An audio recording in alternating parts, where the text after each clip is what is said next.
Hello చెప్పే. 31st night మనం మందు పార్టీ కాల్స్ లిస్ట్ ఇస్తా అన్నావు కదే. లిస్ట్ సమీరా అమ్మా. ఎవరు? ఏం లేదమ్మా, ఫ్రెండ్ ఫోన్ చేస్తే మాట్లాడుతున్నాను. అమ్మ పక్కనే ఉంది లిస్ట్ లేవను. ఏదో ఒక స్టోరీ అది లిస్ట్ ఇస్తాను, నువ్వు మేనేజ్ చేసుకొని రాసుకో. అది 31st నైట్ మన సినిమా చూద్దాం అనుకుంటున్నాం కదా, ఆ స్టోరీ నాకు గుర్తు రావట్లేదు టైటిల్. అందులో హీరో యాక్టింగ్ ఉంటుంది, వాడెక్క అసలు మామూలు యాక్టింగ్ అది. అందులో ఎలుగు పంటతో ఫైటింగ్ చేస్తాడు. ఎలుగు పంటని ఇంగ్లీష్ లో ఏదో అంటారే, అసలు 4 ఎలుగు పంటలతో. మరి అక్కడి నుంచి నడుచుకుంటూ వెళ్ళే చోట జానీ అని అరుస్తాడు. అరిచేసరికి ఒక ముస్సలి యోగి కళ్ళు తెరుస్తాడే.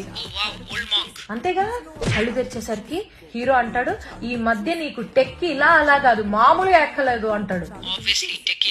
అనేసరికి ఆ యోగి కోపం వచ్చి ఒక మంత్రం వేసి గ్రే కలర్ కోడిని బయటికి తీస్తాడే. మరి అప్పుడు ఆ హీరోకి కోడిని ఇచ్చి, బాబు ఇక పైన నువ్వే ఈ కోడికి గురువువి బాబు అంటాడు. అనేసరికి అప్పుడు ఆ హీరో గ్రే కలర్ కోడిని తీసుకొని మ్యాన్షన్ లాంటి ఇంటికి వెళ్తాడు. ఆ కోడిని తీసుకుని ఒక పెద్ద మ్యాన్షన్ లాంటి అమ్మా సినిమా కథలు చెప్పి బెల్ట్ షాప్ లో లిస్ట్ ఇస్తావా? నాకు తెలియదు అనుకున్నావు ఈ పేర్లన్నీ. Bye bye Tata.